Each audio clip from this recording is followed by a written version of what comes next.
एक बार फिर से आपको तस्वीरें दिखाते हैं। बीजेपी हेडक्वार्टर से सीधी तस्वीरें आ रही हैं। एक सिलसिला सा है जो कि खत्म होने का नाम नहीं ले रहा। बीजेपी के नेताओं का, बीजेपी के कार्यकर्ताओं का बड़ी संख्या में वहां पर मौजूदगी है और लगातार अपने नेता के आखिरी दर्शनों के लिए श्रद्धासुमन अर्पित करने के लिए लोग वहां पर पहुंच रहे हैं। बड़ी संख्या में उन्हें याद करते हुए सबकी आंखें नम हैं। और जब रखा गया था उनके पार्थिव शरीर को बीजेपी हेडक्वार्टर के इस मल्टीपल हॉल में, तो सबसे पहले उनकी पत्नी ने श्रद्धासुमन अर्पित किए थे, उसके बाद उनकी बेटी, उनके बेटे और फिर बीजेपी नेताओं ने अपना श्रद्धासुमन अर्पित करने शुरू किए, जो कि सिलसिला लगातार वहां पर चल रहा है।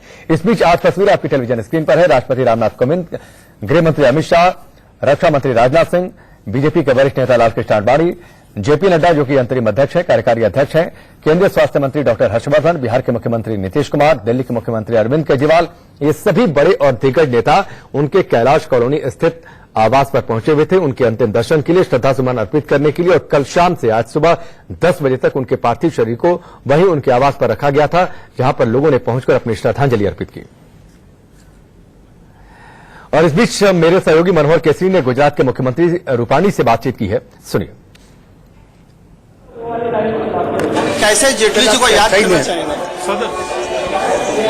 अरुण जेटली जी राजनीति में एक मूल्यनिष्ठ राजनीतिज्ञ थे, बेदाग थे। एक स्टूडेंट लीडर से कैरियर शुरू होते हुए भी वो भारत के फाइनेंस मिनिस्टर भी रहे, पार्टी के वरिष्ठ नेता रहे। गुजरात के साथ भी उनका काफी संबंध था। गुजरात के हर चुनाव में वो इंचार्ज रहते थे, उनका मार्गदर्शन से हम चुनाव जीतते थे। और एक पार्टी में एक वैचारिक योगदान से को लेकर स्ट्रेटेजिक और पार्टी को इतनी बढ़ाने में भी उनका काफी सहयोग रहा। उनके जाने से पूरे देश को राजनीतिक क्षेत्र में, गुजरात को भी काफी उनकी खोट पड़ी है। गुजराती में सर, गुजरात में एक साथी ले ले तो 3 बार वो राज्यसभा से सांसद रहे गुजरात से, क्या कहना चाहेंगे? आपके दोस्त भी रहे, पर्सनल वो तो हमारे अरुण जी हमारे हितचिंतक रहे, हमेशा वो मार्गदर्शन करते थे और उनका मार्गदर्शन से ही आज हम लोग भी उस दिशा में, सही दिशा में काम कर रहे हैं। गुजराती में साथ में गुजराती गुजरात के मुख्यमंत्री थी। गुजरात समग्र राष्ट्र भारतीय जनता पार्टी बधाने। गुजरात के मुख्यमंत्री रूपाणी को आप सुन रहे थे। चूंकि गुजरात का जब जिक्र आया तो ये भी बताया कि गुजरात से जब राज्यसभा के वो सांसद भी रहे और साथ ही प्रधानमंत्री मोदी जब गुजरात के मुख्यमंत्री थे और वहां से निकलकर अगर केंद्र तक पहुंचे, केंद्र की सत्ता तक पहुंचे, तो उस दौरान उनके सबसे बड़े सलाहकार के तौर पर अरुण जेटली ही सामने आए। और जब पहली बार प्रधानमंत्री पद के तौर पर कार्यभार संभाला था प्रधानमंत्री मोदी ने, तो बड़ी मुश्किल उनके लिए ये जरूर थी कि कैबिनेट का गठन कैसे हो। कई नए चेहरे उनकी कैबिनेट में नजर आए।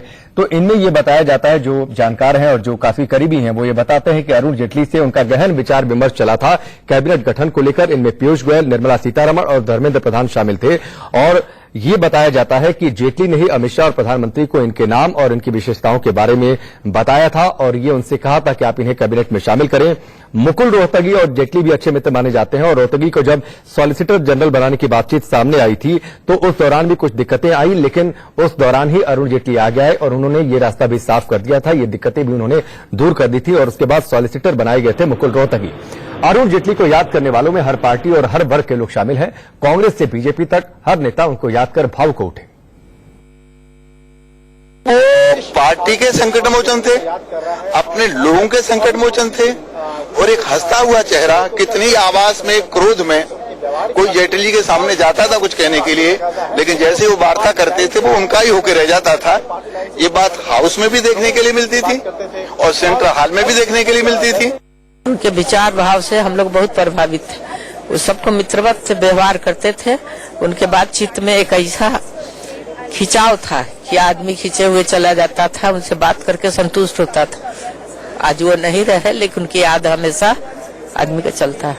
मेरा तो उनके साथ में करीब 20 साल से पार्लियामेंट में आना जाने में मुलाकात होती थी, लेकिन इतने सरल स्वभाव के थे कि जब मैं उनके कमरे में पहुंच जाता था तो वो एकदम खड़े हो जाते। तो मैंने कहा नहीं जेटली आप तो बैठो, लेकिन बहुत सहनशील, संवेदनशील और बहुत बड़े नेता को हमने आज खो दिया है। अरुण जेटली जैसा नेता मिलना मुश्किल है। राजनीति में एक ऐसे व्यक्ति थे जो भाषा पे जिनका कमांड, जिनका विपक्षी दलों से सबसे बेहतरीन रिश्ता, जिन पे किसी भी सब्जेक्ट पे बुलवा लो, चाहे आर्थिक हो, चाहे राजनीतिक हो, चाहे क्रिकेट हो, हर चीज पे उनकी सलाह, और कानून के तो विशेषज्ञ थे ही। मुझे लगता है ये पूरे भारत को बहुत बड़ा नुकसान हुआ, भारत की राजनीति को बहुत बड़ा नुकसान हुआ है। तो लगातार प्रतिक्रियाएं जो आ रही हैं भारतीय जनता पार्टी के नेताओं की या फिर दूसरी दलों के नेताओं की, सभी उन्हें याद कर रहे हैं और ये कहा जाता है कि सबसे सौम्य और मिलनसार नेताओं में से एक रहे नवीन जी, क्योंकि आप लगातार जो प्रतिक्रियाएं अलग अलग दलों, अलग अलग विचारधाराओं के नेताओं की जो आ रही है वो इस बात तक की गवाही दे रही है। कांग्रेस की अगर बात करें गुलाम नबी आजाद, आनंद शर्मा, वामपंथी नेताओं की अगर बातचीत करें सीताराम येचुरी, प्रकाश करात, समाजवादी पार्टी में रामगोपाल यादव, तमिलनाडु की पूर्व सीएम अगर जयललिता की भी अगर बातचीत करें जब थी तो उनके बड़े अच्छे दोस्तों में वो गिनी जाती थी, बड़े अच्छे संबंध थे। और आनंद शर्मा को लेकर तो एक और खास बात याद आती है कि जब 3 तलाक को लेकर जिक्र कर रहा था और राज्यसभा में जोरदार तरीके से अरुण जेटली ने अपनी बातें रखी, कांग्रेस पर हमला बोला, तो वो सदन के अंदर की बातचीत थी। लेकिन उसके बाद अरुण जेटली जब अपने कमरे में गए तो आनंद शर्मा का उस दिन शायद जन्मदिन भी था और वो अपना केक लेकर पहुंच गए उनके केबिन में कि चलिए अब केक काट लिया जाए, सदन की चर्चा तो हो गई। ये सही है। मैंने पहले कहा कि अरुण जी सबके साथ मिलकर के बात करते थे राकेश जी, और बात ही नहीं, मैंने कहा ना किसी को कोई संकट, कोई सलाह लेनी हो किसी भी प्रकार के विषय में, जैसे कि अभी थोड़ी देर पहले राजीव शुक्ला जी कह रहे थे कि उनसे जो किसी भी विषय पर बुलवा लीजिए, किसी भी हर विषय की जानकारी है और सदा जवाब वो दिया करते थे, कभी भी उनके स्लिप ऑफ टंग नहीं हुई। तो बड़ा स्पष्ट ये है कि वो सीधी जब व्यक्ति बात करता है और कोई मैनिपुलेशन नहीं करता तो याद रखने के लिए बहुत कुछ आवश्यकता नहीं है। तो जिससे मिलेगा तो सीधे मिलेगा, मन साफ है अगर आदमी का, तो आदमी के सामने जो भी व्यक्ति आएगा उसे बात करने में बड़ी आसानी होगी। और यही कारण था कि अरुण जी का मन भी साफ था और तन भी साफ था, और लगातार जिस प्रकार से लोग उनके पास जाते थे तो बात करते थे, तो सीधी जैसी उसने बात की, जो समस्या बताई उसका उन्होंने उतना ही समाधान बता दिया। नहीं, और राजनीतिक समझ भी बहुत ज्यादा अच्छी थी। बिल्कुल, कानूनी समझ और साथ में राजनीतिक समझ, संगठन की समझ। संगठन में सबसे महत्वपूर्ण बात क्या कि वो विद्यार्थी परिषद में रहे। विद्यार्थी परिषद पहले राष्ट्रीय स्वयंसेवक संघ का, अभी भी एक छात्र विंग का संगठन है, अनुसंधिक संगठन है। तो जो विद्यार्थी परिषद में उन्होंने काम किया, भारतीय जनता युवा मोर्चे में काम किया, युवा मोर्चे के बाद फिर भारतीय जनता पार्टी में आए। पहली बार वाजपेयी जी की सरकार में सूचना प्रसारण राज्य मंत्री उनको बनाया गया और उसके बाद फिर वो कानून मंत्री बने उसी सरकार में। इसलिए भी मैंने जिक्र किया सुमित जी, छोटा सा कमेंट फिर मुझे ब्रेक लेना है, क्योंकि आप राजनीतिक तौर पर समझ की बात इसलिए क्योंकि अटल बिहारी वाजपेयी के समय यह समझा जाता था कि वो अडवाणी जी के शायद बेहद करीबी थे। इसके बाद राजनीतिक तौर पर उन्हें लगा कि अब नरेंद्र मोदी आगे आ रहे हैं, तो नरेंद्र मोदी की वकालत उन्होंने बड़ी जोरदार तरीके से की। और वो ऐसे पहले शायद शख्स थे जिन्होंने जब पार्टी की बैठकें होती थी तो उस दौरान उन्होंने नरेंद्र मोदी के नाम को आगे किया था कि उन्हें प्रधानमंत्री पद का उम्मीदवार बनाया जाए। तो ये बात साबित करती है कि ये राजनीतिक तौर पर समझ उनकी कितनी ज्यादा बेहतर थी। इसमें एक बड़ी महत्वपूर्ण वाक्य में जोड़ने की आवश्यकता है। आडवाणी जी जब प्रधानमंत्री पद का उम्मीदवार उनके बाद बनाया गया था, जिस समय चुनाव लड़ा गया था, उस समय अरुण जी ने उनका समर्थन किया था। और लेकिन जब आवश्यकता हुई ये सोचने की कि देश में इस समय बदलाव की आवश्यकता है, उस बदलाव के दौर को उन्होंने समझा। ठीक है, एक ब्रेक ले लेता हूं, बहुत जल्द वापस लौटते हैं, फिर आगे बढ़ेंगे। ठीक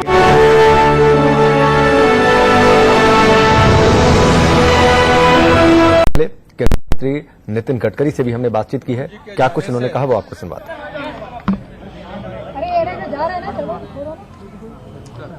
अरुण जी के जाने से देश का, सरकार का, पार्टी का, सबका नुकसान हुआ है और उसमें हमारा सबका पारिवारिक नुकसान भी है। भारतीय जनता पार्टी में कार्य करते समय जब भी समस्याएं पैदा होती थी, अड़चने आती थी, तो अध्यक्ष करके मेरा अनुभव था कि पहला फोन उनका आता था और हर क्राइसिस को सुलझाने के लिए वो बहुत पॉजिटिव मदद करते थे। वो प्रखर वक्ता भी थे और हर चीज को एनालिसिस करके उसका किस प्रकार से निर्णय करना इसमें उनका एक बहुत ही प्रभुत्व था। पार्टी के विचारधारा से कटिबद्धता थी और निर्णयों के बारे में स्पष्टता थी। राज्यसभा में उन्होंने किए हुए भाषण एक वैचारिक चिंतन के रूप में हमें प्रेरणा देते रहेंगे। उनका कार्य, कर्तृत्व, नेतृत्व पूरा देश उससे परिचित था और अब एक आधार, सरकार के रूप में भी वो बहुत बड़ा आधार थे, पार्टी के लिए भी आधार थे, हम सबके लिए आधार थे। उनके जाने के एक डेढ़ महीने पहले उनके घर पर मैं जाकर काफी देर तक उनसे बातचीत हुई और उनके स्वास्थ्य की स्थिति में भी उनको देश की चिंता थी, पार्टी की चिंता थी, सरकार का अच्छा काम हो ये उनकी चिंता थी। हमारा सबका आधार उनके जाने से निकल गया है। उनके जैसा प्रखर बुद्धिमत्ता रखने वाला और पार्टी को भी कटिबद्धता के साथ सतत मार्गदर्शन करने वाला ऐसा ज्येष्ठ साथी हमारे बीच में से चला गया है। बहुत बड़ी क्षति हुई है। मैं भगवान से यही प्रार्थना करूंगा कि ये आघात सहन करने की ताकत उनके परिवार को भी दे और अरुण जी के आत्मा को शांति दे। आज जैसे महापुरुष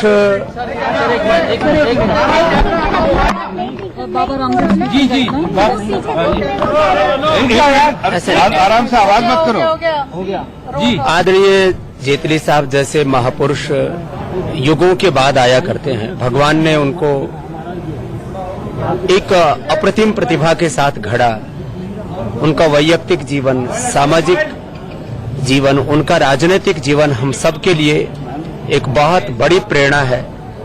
उनमें एक राष्ट्रीय नहीं वैश्विक नेतृत्व का सामर्थ्य है और सब विषयों की इतनी गहरी समझ, उतनी गहरी संवेदना और उतना ही गहरा आत्मविश्वास। शरीर यात्रा पूरे होने से लगभग 1.5 महीने पहले मैं उनसे मिला तो उनके हौसले इतने बुलंद थे कि मानो आज उनका हमारे बीच से जाना वो अभी भी एक अविश्वसनीय सत्य जैसा लग रहा है। वो एक तरह से हम सबको अनाथ सा करके चले गए। मेरा वैयक्तिक तौर पर भी उनसे जो एक आत्मीय लगाव था तो मैंने हमेशा उनको देखा। जैसे कि गडकरी साहब ने बोला, अपने बारे में कभी वो सोचते ही नहीं थे और इतनी ऊंची सोच, इतना ऊंचा चरित्र, ऐसे एक महामानव का प्रयाण देश की राजनीति की और मात्र एक बीजेपी की नहीं, इस राष्ट्र की एक बहुत बड़ी धरोहर का हमारे बीच से जाना, यह हमारे लिए एक बहुत बड़ा दुख और संवेदना का वक्त है। और उनके परिवार के लिए तो ऐसे दुखों का पहाड़ टूटा है। भगवान उस पूरे परिवार को इस दुख को सहने की शक्ति दे और हम उनको युगों युगों तक उनके कार्यों के लिए, उनके व्यक्तित्व, चरित्र, कर्तृत्व के लिए याद करते रहेंगे। उनको प्रणाम करते हैं। सर मराठी मध्ये सांगितलं।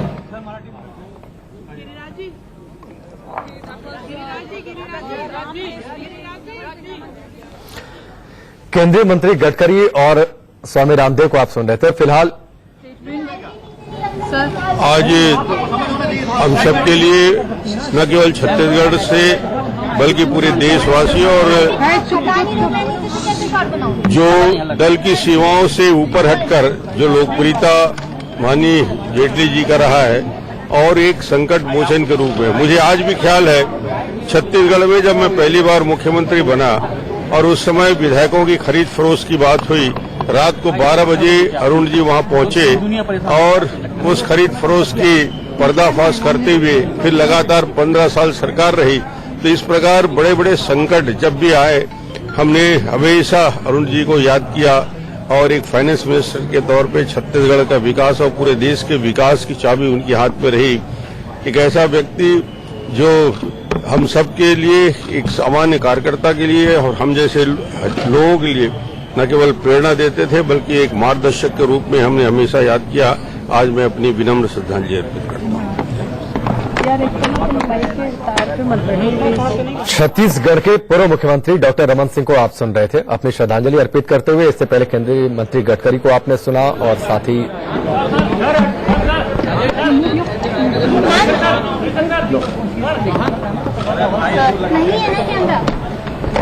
सर्वोच्च नेताओं में से एक देश के वित्त मंत्री रहे, रक्षा मंत्री रहे, विपक्ष के नेता के पद पर रहे और अनेक दायित्वों पर सर्वोच्च न्यायालय के वरिष्ठतम अधिवक्ता रहे और विद्यार्थी जीवन से लेकर के और लगातार जिस प्रकार से देश के हित में, समाज के हित में। और यहां पर एक ब्रेक के लिए रुकते हैं, जल्द वापस लौटते हैं।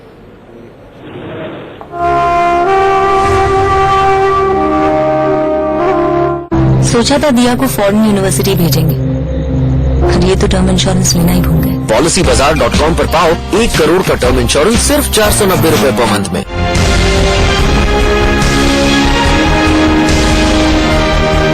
पिछले कुछ सालों में बड़ी मात्रा में लोगों ने फ्लैट स्लैब ऑफिस बिल्डिंग्स बनाई हैं। भूकंप में ये बिल्डिंग्स का टोटल कोलैप्स हो सकता है। 2016 में गवर्नमेंट के डिजाइन कोड में इस प्रकार की बिल्डिंग्स के लिए 3 जरूरी सेफ्टी प्रबंध इंट्रोड्यूस किए गए थे, पर यह नहीं बताया कि एग्जिस्टिंग फ्लैट स्लैब बिल्डिंग की सुरक्षा बनाने के लिए क्या करना चाहिए। मैं सभी फ्लैट स्लैब बिल्डिंग ओनर से रिक्वेस्ट करता हूं कि वो अपनी बिल्डिंग्स जल्द से जल्द रेट्रोफिट करें और जो लोग इनमें काम करते हैं उनकी इवैक्यूएशन ड्रिल की रिहर्सल करवाएं।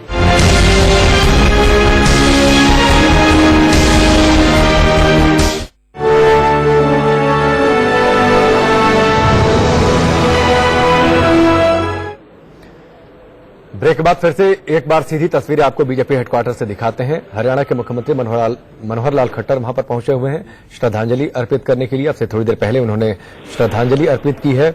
लगातार बीजेपी के दिग्गज नेताओं का सिलसिला वहां पर है। देश के अलग अलग राज्यों से जहां पर बीजेपी की सरकार है उनके मुख्यमंत्री लगातार पहुंच रहे हैं, मंत्री पहुंच रहे हैं, अलग अलग राज्यों के मंत्री लगातार पहुंच रहे हैं। हमने अभी आपको दिखाया मनोहर लाल खट्टर तस्वीरों में थे, उससे पहले केंद्रीय मंत्री गडकरी और साथ ही उत्तर प्रदेश सरकार में मंत्री भी लगातार वहां पर पहुंच रहे हैं अपनी श्रद्धांजलि अर्पित करने के लिए। वक्त यहां पर ब्रेक का, जल्द वापस लौटते हैं।